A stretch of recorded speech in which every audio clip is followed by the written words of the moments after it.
Unique dish চ্যানেলে সবাইকে স্বাগত। আজকে দেখাবো একদম অন্যরকম স্বাদের সয়াবিন কারি। তার জন্য প্রথমে একটা পাত্রে জল গরম করে নেব, অল্প একটু নুন দিয়ে সয়াবিনগুলো কিছুক্ষণ আমি ভিজিয়ে নেব। সয়াবিনটা ভালো করে ভেজে গেলে এইভাবে সয়াবিনগুলো জল থেকে আমি ছেঁকে নেব। এবারে একটা প্যানেতে একটা মশলা তৈরি করব। তার জন্য 1 চামচ গোটা ধনে, 1 চামচ জিরে, 2টো শুকনো লঙ্কা, একটা বড় এলাচ, একটা স্টার অ্যানিস, একটা জয়িত্রীর ফুল, অল্প একটু জায়ফল, সমস্ত কিছু ড্রাই রোস্ট করে মশলাটা আমি মিক্সার জারে গুঁড়িয়ে নেব। মশলা তৈরি হয়ে গেলে এবারে আমি কড়াইতে তেল দেব, অল্প একটু হলুদ দিয়ে সয়াবিনগুলো ভালো করে ভেজে নেব। আমি এখানে 100 গ্রাম মতন সয়াবিন নিয়েছি।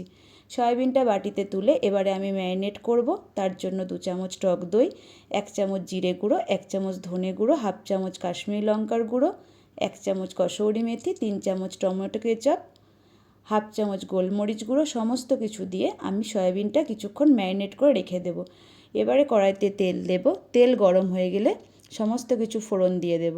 এবারে দেব কুচিয়ে রাখা পেঁয়াজটা ভালো করে ভেজে নেবার পরে দেব একটু ক্যাপসিকাম। ক্যাপসিকাম ভেজে নেবার পরে একটু নুন দিয়ে নেব।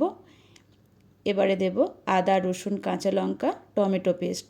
মশলাটা ভালো করে আমি পেঁয়াজের সাথে মিশিয়ে নেবার পরে অল্প একটু হলুদ দিয়ে দেব।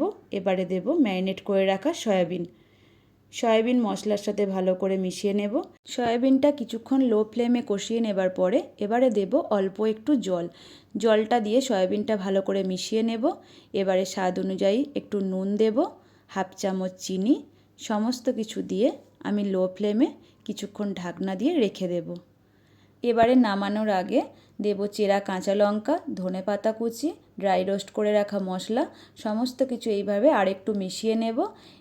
রেডি আমার আজকের রেসিপি। আপনাদের যদি ভালো লাগে অবশ্যই বাড়িতে একবার তৈরি করবেন। Thank you for watching.